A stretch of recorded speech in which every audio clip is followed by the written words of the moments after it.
পার বিঘে আমাদের মোটামুটি 20,000 টাকার মতো খরচ। ধানের দাম যদি 1600 টাকা মনে হয় তাহলে আমরা বাঁচবো। মাথার ওপর চোখ রাঙাচ্ছে গনগনে সূর্য, হাড় ভাঙা খাটুনিতে গায়ের রক্ত ঘাম হয়ে ঝরে পড়ছে ধানের ডগায়। তারপরও যেন মুখের কোণে হাসির ঝিলিক।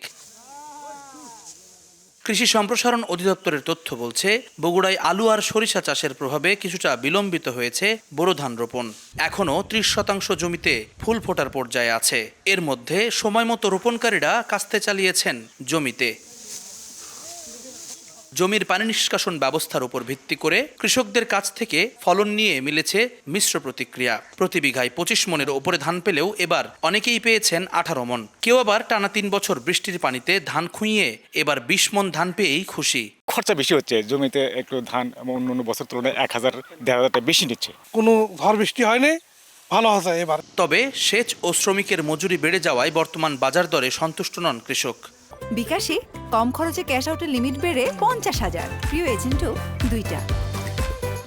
পার বিঘে আমাদের মোটামুটি 20,000 টাকার মতো খরচ। ধানের দাম যদি 1600 টাকা মনে হয় তাহলে আমরা বাঁচবো। কৃষি বিভাগ বলছে, এবছর ধানে রোগবালাই কম হয়েছে, তাই লাভবান হবেন কৃষক। বর্তমানে যে আবহাওয়া এবং যে ব্যাপকভাবে ধান কাটা যেটা শুরু হয়েছে, আমরা আশা করছি আমাদের কৃষক ভাইয়েরা সুন্দরভাবে তাদের এই উৎপাদিত ধান তারা ঘরে তুলতে পারবে। চলতি বছর জেলায় 1,87,170 হেক্টর জমিতে বোরো ধান আবাদ হয়েছে। এর মধ্যে কাটা হয়েছে 4% জমির ধান। প্রখর রোদ ধানের শেষে চকচক করছে, আর তার সঙ্গেই ঝিলিক দিয়ে হাসছে কৃষক। তবে আর কটা দিনের মধ্যে যেন বৃষ্টি না হয় সেই দোয়াই করছেন তারা। বৃষ্টি হলে যে এই পাকা ফসল মাঠ থেকে তুলতে পারবেন না, পড়বেন ক্ষতির মুখে। বগুড়া শাহজাহানপুর থেকে জুম্মান সাদিক, জ্যাভলিন, সময় সংবাদ।